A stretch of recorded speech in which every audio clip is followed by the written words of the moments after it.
नमस्कार जय माँ समलेई। स्वाधीनता दिवस रे आपण मैंने अनेक स्वाधीनता संग्रामी मानकर वीर गाथा शुणी थे आउ जानी भी थे। आज आम एंता जड़े स्वाधीनता संग्रामी बारे कथा लगवाके जाऊँ जहाँकर विषय बहुत कम चर्चा हेसी आउर बलिदान बारे आपण माने बहुत कम जानी थे। सी हेउछन बरगढ़ जिला घेस जमीदार शहीद माधो सिंह जे निजर परिवार के बलिदान दे देछन स्वाधीनता संग्राम रो लड़ई ने। तो चलुन आज खोजर एपिसोड के मूल कर्मा आउ जानवा वीर शहीद माधो सिंह आउ तांकर परिवार बारे।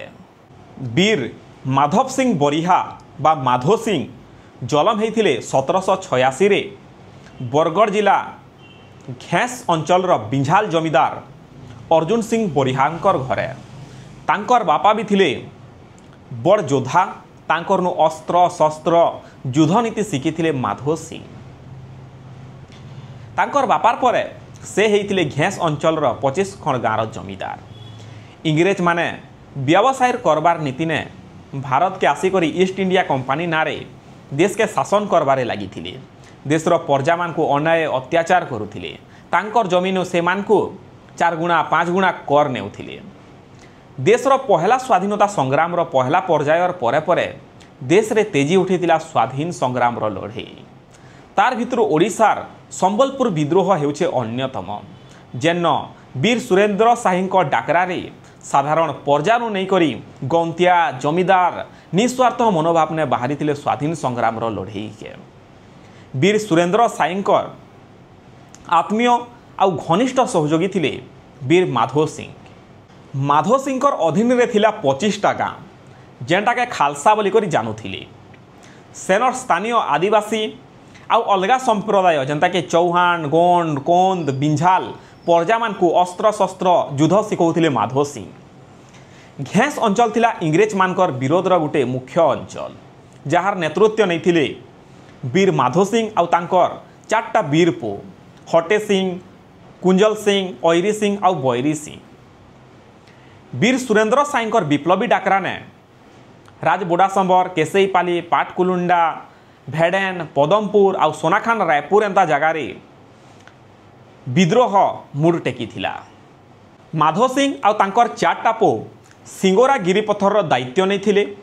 लखनपुर स्टेट रो जमीदार बलभद्र सिंह देवकर पो कमल सिंह देव खगेश्वर सिंह देव आउ नीलांबर सिंह देव बारपहाड़ रेंज रे देवरीगढ़ के रक्षा करबार दायित्व नहीं थिले। इंग्रेज माने वीर सुरेंद्र साही को हजारीबाग जेल रे भरी करी रखिथिले।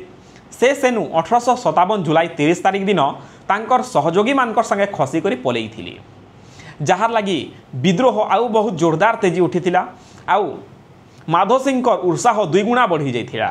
से तांकर इष्ट देवी माँ पाटणेश्वरी आउ 204 अन्यान्य देवी मान पाखे शपथ करथिले जे 120टा शत्रुमूल उपहार देवार लगी आउ क्रिया करथिले केबे भी इंग्रेज मानकर पहाड़ तले नहीं झुकन मरी पछे जीवे बोली करी। 1857 रे कैप्टेन इजीवुड नागपुर संबलपुर के सैन्य पठाउथिले इंग्रेज मानकर सैन्यबल बढ़ावार लगी। माधो सिंह आउ तांकर विद्रोही माने सिंगोरा घाटी रे सेमान को छेकी करी तांको हत्या करिथिले। आउ जीवन बचै करी कैप्टेन इजीवुड संबलपुर पहुँची से सेन अलगा घाटी रे आक्रमण करथिले। आउ जेन आक्रमण रे वीर सुरेंद्र साई भाई छबिल साई शहीद होइथिले। जेन घटना के नहीं करी आज भी हुमा गीत सुपसी उली उली उली उली रे बउली उली उली उली उली छबिल साई के बाजला गुली कादो पाली मोछा खुली बउली रे उली उली उली उली। कैप्टेन शेक्सपियर नारे आउ जड़े ब्रिटिश अधिकारी सिंगोरा घाटी के फेर थोड़े आक्रमण करिथिला। तांकर पहला आक्रमण के माधो सिंह पो हटे सिंह विफल कर देथिले आउ तांकर गोली बारूद रे आहत होइथिले। इंग्रेज मानकर धमाधम गोली बारूद लगी तांको पलावाके पड़ीथिला। इंग्रेज मानकर धमाधम गोली चालन के सामना करबार लगी माधो सिंह आउ अस्त्र शस्त्र संग्रहर लगी चेष्टा करथिले। आउ पहाड़ श्रीगिरा घाटी ने आश्रय नहीं थिले।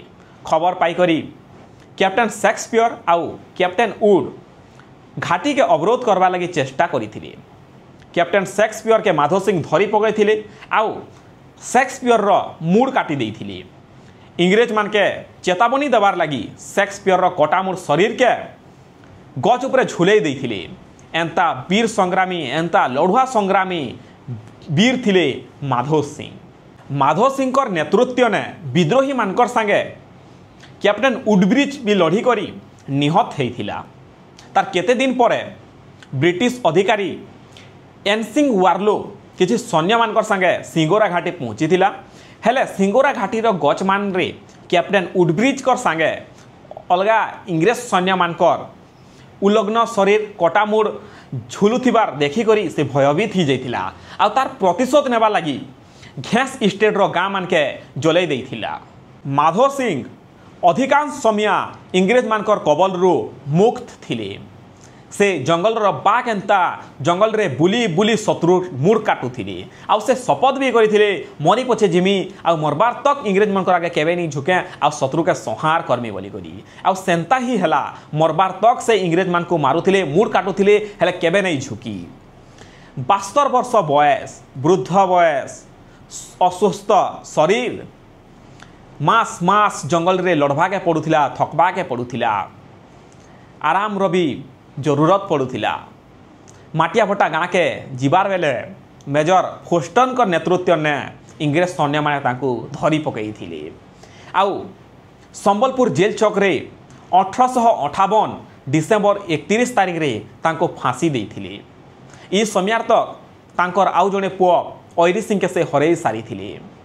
शहीद माधव सिंह पो ऐरी सिंह विद्रोही मानकर जोगाणर दायित्व तुलौथिले आउ से थिले वीर सुरेंद्र साहींकर जोगाजोगर माध्यम। विद्रोह गोष्ठीर किछि विश्वासघातक माने ऐरी सिंहकर डेरार खबर शत्रु के देथिले आउ ब्रिटिश सैन्य माने पहुँची कर डेरारे कहा के नहीं पाई करी हठात गोटे गाद रो ऐरी सिंहकर कुकुर बाहर बाटा देखी थिले आउ गाद भितरे ऐरी सिंह लुकिछे भाबी करी सुका पतर आउ काट रे गाद के भरी देथिले आउ निया लगे देथिले जहार लागि बोली करी अणनिश्वास करी ऐरी सिंह सेनो एखा निजर जीवन छाड़ी देथिले। माधव सिंहकर मृत्यु पर भी तांकर 3 पो जीवित थिले आउ विद्रोहर नेतृत्व संभलौथिले।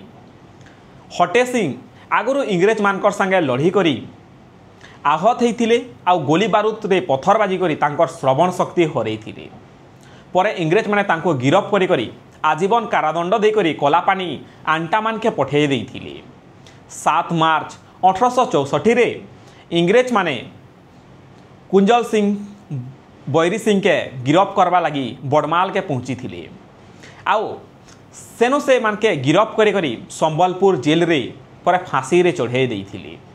शहीद माधव सिंह तांकर सपरिवार इस स्वाधीनता संग्राम रे शहीद होइथिले।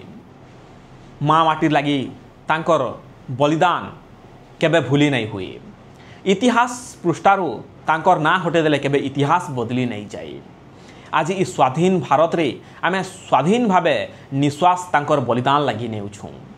1993 रे तत्कालीन मुख्यमंत्री विजु पट्टनायक घेस रे गोटे स्मारकी स्तंभ प्रतिष्ठा करथिले आउ 1997 रे शहीद माधव सिंह आउ तांकर परिवार रो सम्मान लगी डिसेम्बर 31 तारिख के वीरता दिवस भावे पालन करबा लगी घोषणा करथिले।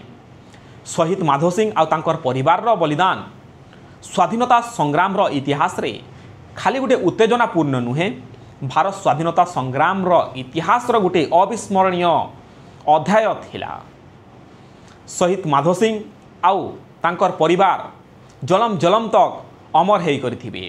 शहीद माधव सिंह को आमे प्रणाम करुछुं तांकर वीरता लगी आमे तांको प्रणाम करुछुं।